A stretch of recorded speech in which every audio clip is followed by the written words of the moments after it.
Good morning, students of class 4th. Students, I'm sure all of you are happy and healthy.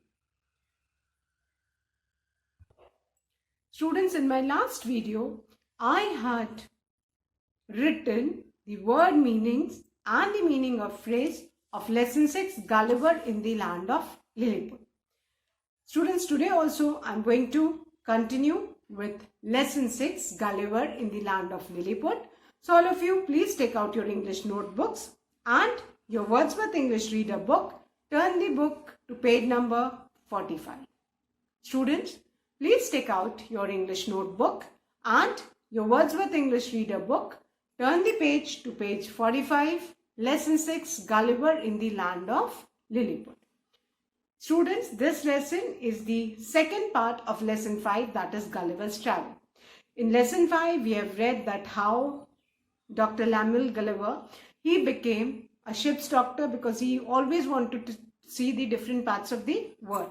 And he became a ship's doctor. The name of the ship was Antelope. And then how the ship, a violent storm hit the ship. The ship was shipwrecked and Gulliver came to an unknown island. Now the second part continues from there. Last में हमने पढ़ा था कि Gulliver किसी तरह मुश्किल से अपनी जान बचा के शोर किनारे पे पहुंचा, and he was so tired that he immediately fell asleep on the patch of grass he had fallen. And now we are going to read about the second part, that is lesson 6, Gulliver in the Land of Lilliput. So first of all, I'm going to revise the word meaning of phrases, and then I'm going to read the lesson and explain it to you. So the first word is shipwrecked, which means left by a ship destroyed at sea. Ship जब डूब जाता है, टूट जाता है, तो उससे जो चीजें किनारे आके लगती हैं उनको shipwreck बोलते हैं. Second is pegs. Pegs means short nails used to hold or tie the objects to the ground. छोटी छोटी कील टाइप चीजें जिनसे स्पेशली जैसे टेंट वगैरह कैसे जमीन में उनको डिग करके है ना नेल्स से फिक्स करते हैं so that they remain firm. The third word is fastened, which means fixed. The fourth word is cords. Cords means ropes. The fifth word is ease. Ease means to reduce. The sixth word is strain. Strain means stressed or tensed. Seventh word is progressed, which means move forward. The eighth word is gasp. Gasp means breathe heavily to hold one's breath with surprise. जब हम बहुत आश्चर्यचकित हो जाते तो हम कहते हैं ना ऐसे करते, तो that is gasp. Then the ninth word is barely. Barely means hardly, मुश्किल से. Then the 10th word is frightful. Frightful means terrible. The 11th word is terror. Terror means fear. The 12th word is clambered. Clambered means climbed with difficulty. The 13th word is screech. Screech means shout or scream. The 14th word is panic. Panic means sudden uncontrollable fear or anxiety. एकदम से घबरा जाना, हड़बड़ा जाना, that is known as panic. The 15th word is groan. Groan means cried. जो दर्द होता है हम कर्राते हैं उसको हम groan कहते हैं. 16th word is jabbing. Jabbing means poking roughly with something sharp or pointed. किसी भी sharp या pointed चीज से ऐसे किसी चीज को चुभाने को jabbing बोलते हैं. 17th word is severely. Severely means seriously. The 18th word is threats. Threats means warnings, धमकियां. 19th word is reassurances, which means hopes or encouragements. 20th word is dumped. Dumped means put or dropped. The 21st word is arrival. Arrival means coming. The 22nd word is barrel. Barrel is a large cylindrical container or drum. The 23rd word is generously, and generously means kindly. And I'm sure all of you must have written these 23 word meanings in your English notebook. Now there is one phrase also given, and the phrase is setting up. Setting up means किसी चीज को construct करना. So setting up is a phrase which means to construct something. किसी चीज को banana. Now children, I'm going to read this lesson for you and then I'm going to explain. So all of you, please turn your Wordsworth English Reader book to page number 45. Lesson 6, Gulliver in the Land of Lilliput. I must have slept for about 9 hours, for when I woke up, it was daylight. I tried to get up, but I couldn't move. My arms and legs were tied to pegs fastened into the ground. Thin, strong cords were tied across my body and attached to pegs in the ground. My long hair was spread out and tied down in the same manner. All I could do was to stare upwards at the sun blinking to ease the pain on my already strained eyes. Suddenly, I heard strange noises around me, but I couldn't move to find out what they were or where they were coming from. The next moment, I felt something alive moving on my leg. It progressed over my stomach and onto my chest. Stopping just below my chin, I lowered my eyes downwards as much as I could, hoping to see what sort of insect was crawling on me. Then I suddenly gasped. Why, it's a human creature, barely 6 inches tall. This creature had a bow and arrow in his hand and was followed by 40 more creatures like him. I was so surprised that I let out a frightful roar. All the creatures ran helter-skelter and jumped off my body in terror. After some time, they gathered courage and climbed back onto my body. This time, one of them even clambered onto my chin to get a closer look at me. He let out a screech of excitement. Hekina Degul. Hekina Degul, repeated the crowd after him. I didn't give too much attention to their words. I was more concerned with setting myself free. By twisting and turning and pulling and pushing, I managed to pull out the pegs that were holding my lifetime down. With one arm free, I was able to free my hair and turn my head to the right. There were cries of panic from the little creatures, and suddenly hundreds of tiny arrows hit my left hand, pricking me like hundreds of needles. When arrows began striking my face, I groaned with pain and raised my left hand to protect myself. They also started jabbing spears at my sides. Luckily for me, my jacket was thick and prevented me from getting severely injured. I thought to myself that the wisest thing to do would be to lie still until night. So I stopped struggling and the arrows stopped coming. But soon I heard another loud noise near my right ear.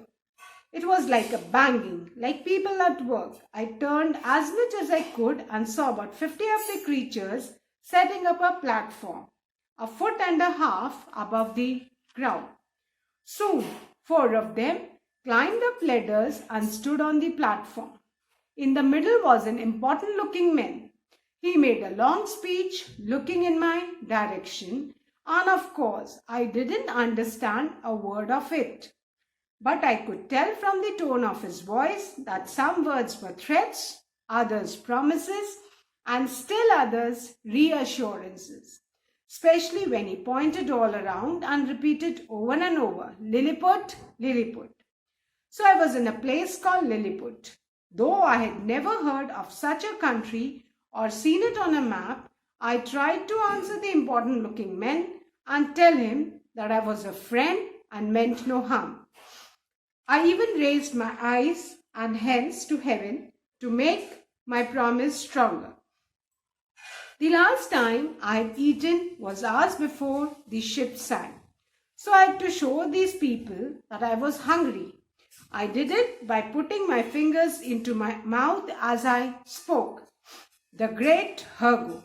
As I later learned, this important lord was called, understood my signs, and shouted out orders to the crowd below. 100 little people immediately placed ladder at my sides and climbed up on my body with baskets full of meat and bread, which they dumped into my mouth. This was the food that their emperor had ordered as soon as he had received word of my arrival. When I signaled that I was also thirsty, they rolled a barrel up a ladder and across my chest. Then they poured a delicious liquid that tasted like wine. But their barrel was only equal to a cup, and after they had given me a second barrel, they showed me that they had no more. I was grateful to these little creatures. They had treated me generously. So children, this is the second part of lesson 5, Gulliver's Travel. And in my last video, I had explained page number 45 and I was continuing with page 46. So again, I'll quickly explain page 45 and then I'll continue with the remaining explanation.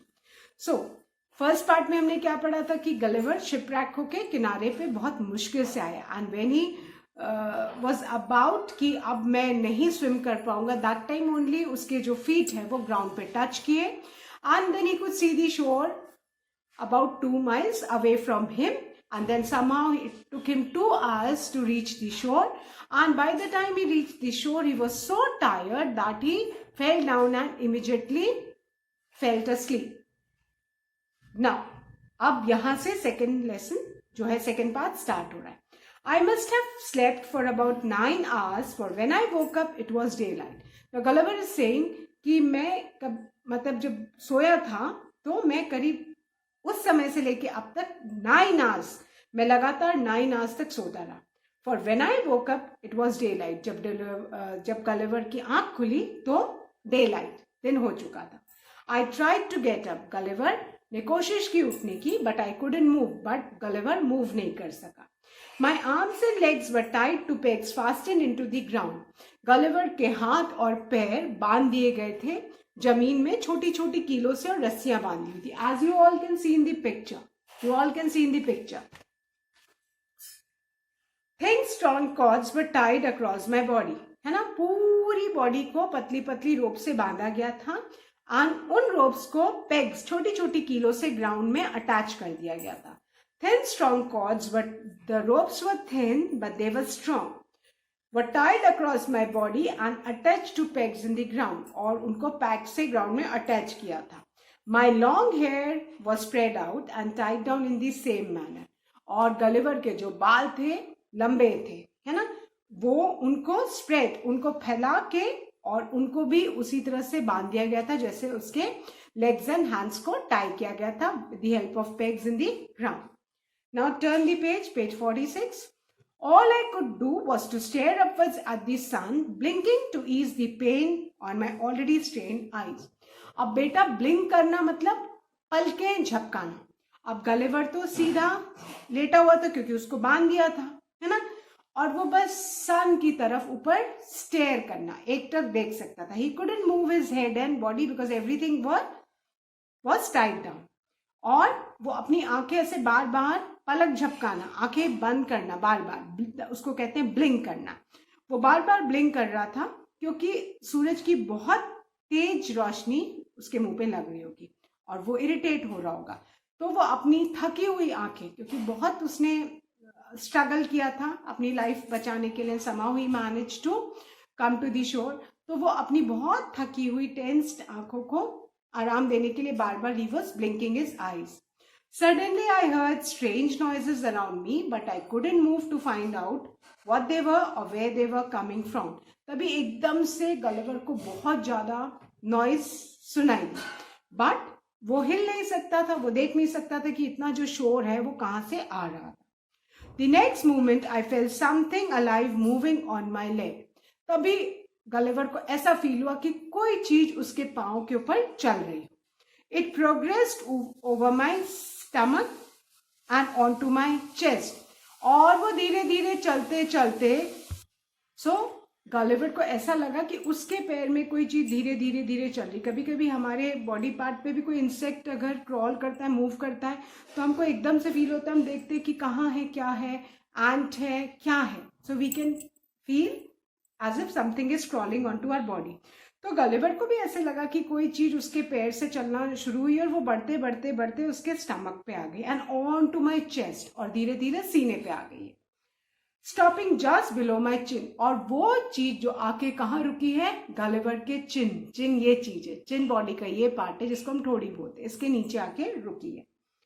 I lowered my eyes downwards as much as I could, hoping to see what sort of insect was crawling on me.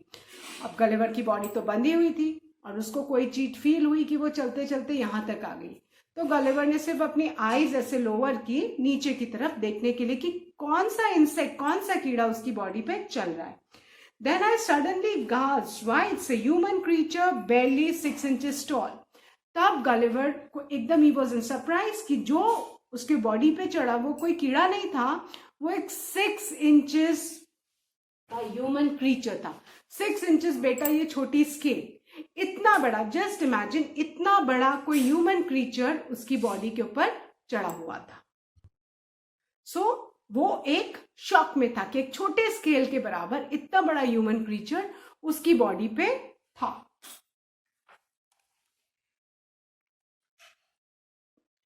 6 inches toll, 6 inches, ये हमारी छोटी scale 6 inches है, तो इस height का था।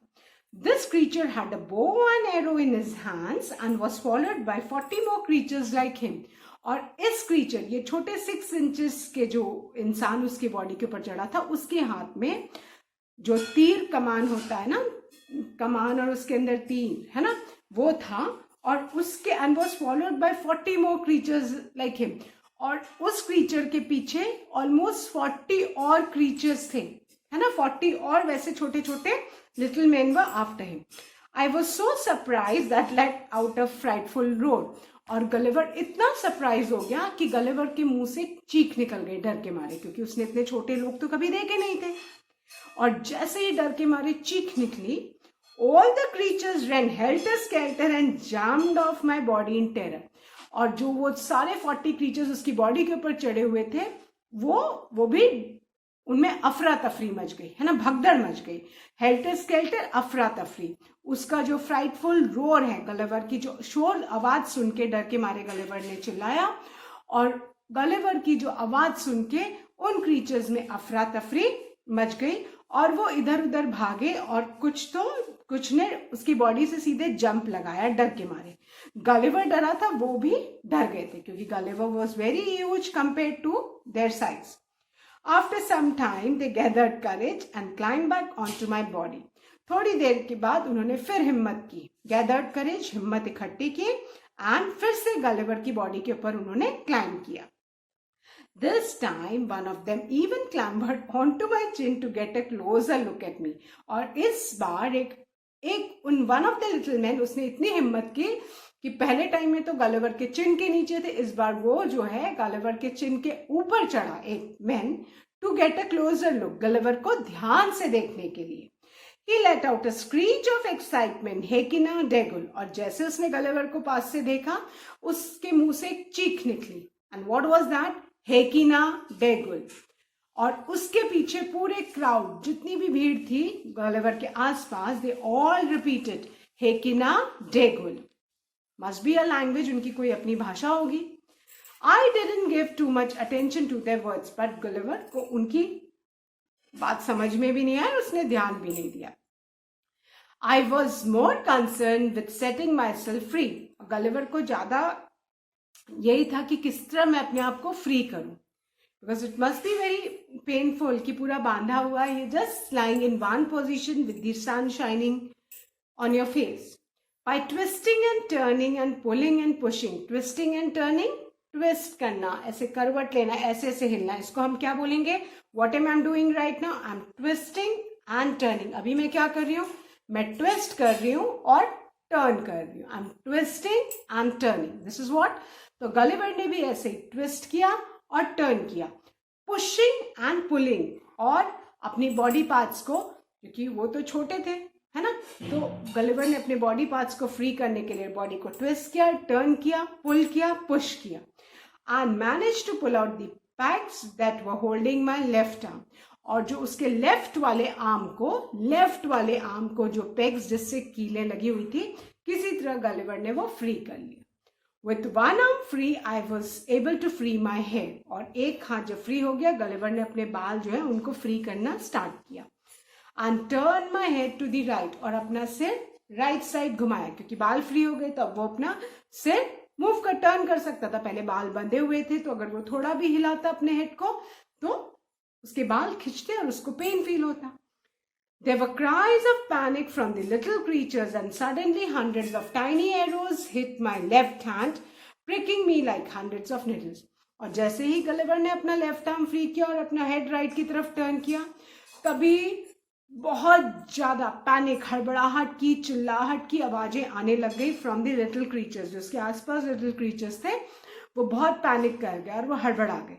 और तभी गलिवर को हंड्रेड्स ऑफ एरोज, छोटे छोटे छोटे छोटे, क्योंकि सबके पास तीर कमान थे, उन्होंने तीर चलाने, एरोज शॉट करने स्टार्ट किए। किसकी तरफ? गलिवर की तरफ। और उनके एरोज गलिवर को निडल, सुई की तरह चुभ रहे थे, क्योंकि उनके एरोज छोटे होंगे, पॉइंटेड होंगे, तो वो गलिवर को पिन निडल्स की तरह चुभ रहे थे। When arrows began striking my face, और जब एरोज गलिवर के फेस पे आके लगने लगे, I groaned with pain, उसको बहुत दर्द हुआ और गलिवर ने दर्द के मारे वो कराहने लगा। And raised my left hand to protect me, और गलिवर ने अपना लेफ्ट हैंड रेस किया अपने फेस को प्रोटेक्ट करने के लिए उन लिटिल एरोज से। They also started jabbing spears at my sides, और वो भाला, spears मतलब भाला, वो भाला ले लेके गलिवर को ऐसे उसके बॉडी पे पोक करने लगे। Luckily for me, my jacket was thick and prevented me from getting severely injured. अब गलिवर जो है जैकेट पहने हुआ था और उसका जैकेट बहुत मोटा था, तो वो जो स्पेयर से उसको जैब कर रहे थे वो उतना नहीं हर्ट कर रहा था, क्योंकि जैकेट गलिवर का मोटा था, तो वो जैकेट के ऊपर ही रुक जा रहा था। I thought to myself that the wisest thing to do would be to lie still until night. अब गलिवर ने सोचा कि सबसे इस समय अक्लमंदी का काम यही है कि चुपचाप पड़े रहो बिना हिला डुले, क्योंकि अगर आप हिलोगे डुलोगे नहीं तो वो आपको अटैक नहीं करेंगे, नहीं तो उनको लगेगा कि भाई आप उनको अटैक कर सकते हो। तो अपने प्रोटेक्शन में एरोज और स्पेयर सब चला रहे थे।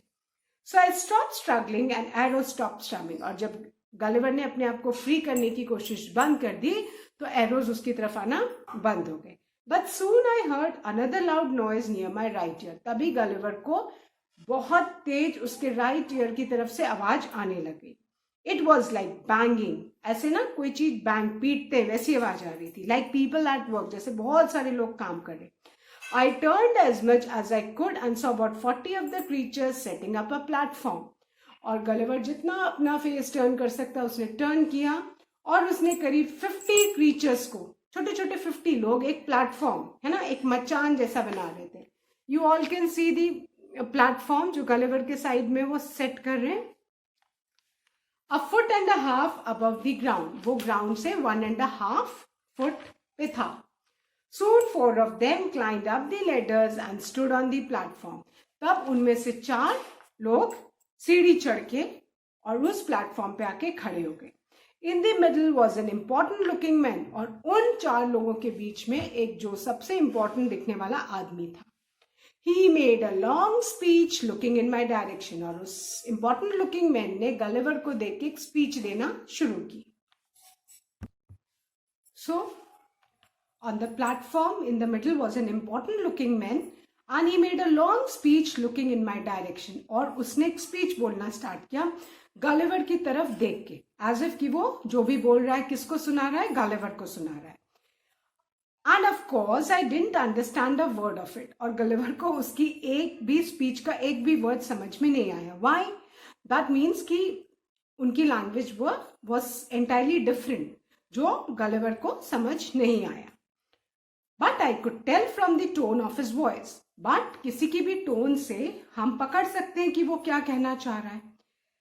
That some words were threats. कुछ स्पीच के वर्ड्स धमकियां थी कि अगर तुमने मतलब हिलने डुलने की या कुछ करने की कोशिश की तो we will attack you. Other promises, कुछ promises, कुछ वादे, and still other reassurances, और कुछ जो है reassurance की उसको encourage करना, hope देना, ऐसा था। especially when he pointed all around and repeated over and over Lilliput, Lilliput. और वो हो सकता है अपने लोगों को होप्स दे रहा हो, रीअश्योर कर रहा हो, और वो बार बार उसकी स्पीच में 2 वर्ड रिपीट हो रहे थे लोगों को देख के. That means Lilliput, Lilliput. So Gulliver ने गैस किया. So I was in a place called Lilliput. तो गलिवर ने गैस किया कि वो किस जगह पे है. वो एक जगह है जहां पे वो है. That means the place was Lilliput. And these little men were the people of Lilliput. Though I had never heard of such a country or seen it on a map. And Gulliver is saying कि इस ऐसी जगह का नाम या country का नाम ना मैंने कभी सुना था, ना कभी मैंने मैप में देखा था. I tried to answer the important looking men and tell him that I was a friend and meant no harm.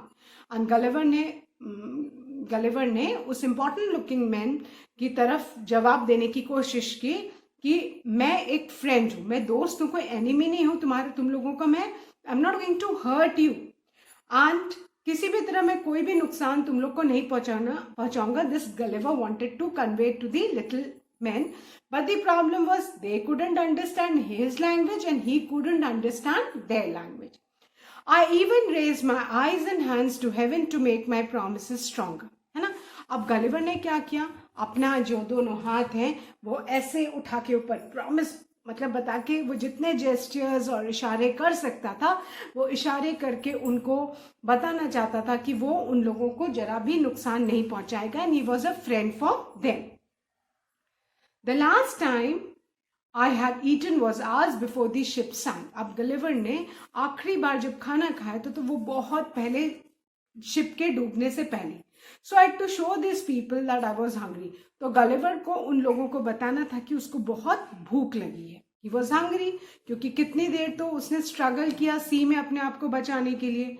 I did it by putting my fingers into my mouth as I spoke. और ये Gulliver कैसे कर रहा था, उसने अपने fingers अपने मुंह में डाले उन लोगों को बताने के लिए कि वो बहुत हंग्री है, उसको बहुत भूख लगी. He wants some food. The great Hergo, as I later learned, this important lord was called, understood my signs and shouted out orders to the crowd below.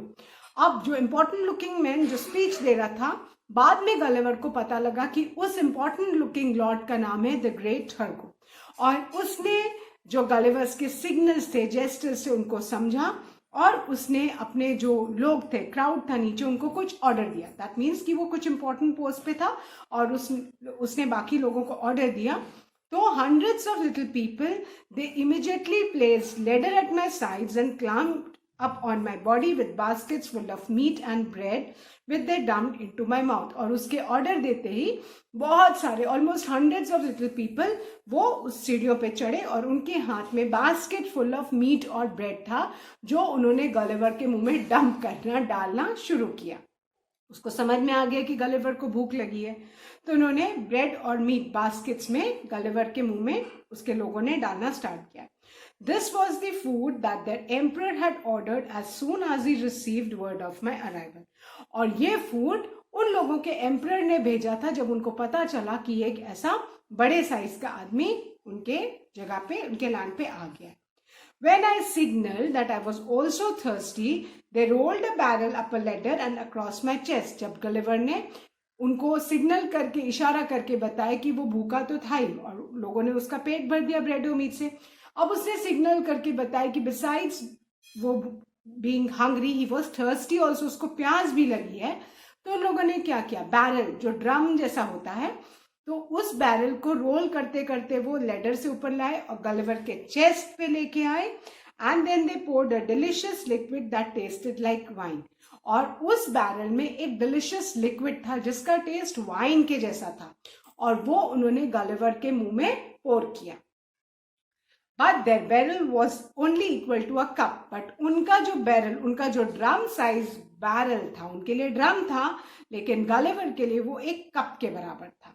And after they had given me a second barrel, और एक barrel के बाद उन्होंने Gulliver को एक और barrel, second barrel दिया. They showed me that they had no more. उन्होंने गलिवर को इशारा करके बताया कि अब उनके पास इसके अलावा कोई और लिक्विड नहीं है गलिवर को देने के लिए. I was grateful to these little creatures. They had treated me generously. अब गलिवर ने उनको सिग्नल किया, इशारा किया कि उसको भूख लगी है, प्यास लगी है, तो वो लिटिल पीपल ने गलिवर को उसका हंगर खत्म करने के लिए, they gave him basket full of bread and meat, they dumped it in his mouth and for drinking they gave him a liquid in 2 barrels which was very delicious, tasted like wine. So Gulliver was grateful, thankful. Gulliver बहुत thankful था उन little creatures को कि उन्होंने Gulliver के संग बहुत generous, बहुत kind treatment दिया, उसको खाने पीने को दिया. So this is the end of lesson 6. Now students, that's all for today. Now you please read this lesson again and again so that when I explain and start with the comprehension exercise, you will be able to understand it easily. So that's all for today. Thank you students. Have a good day ahead.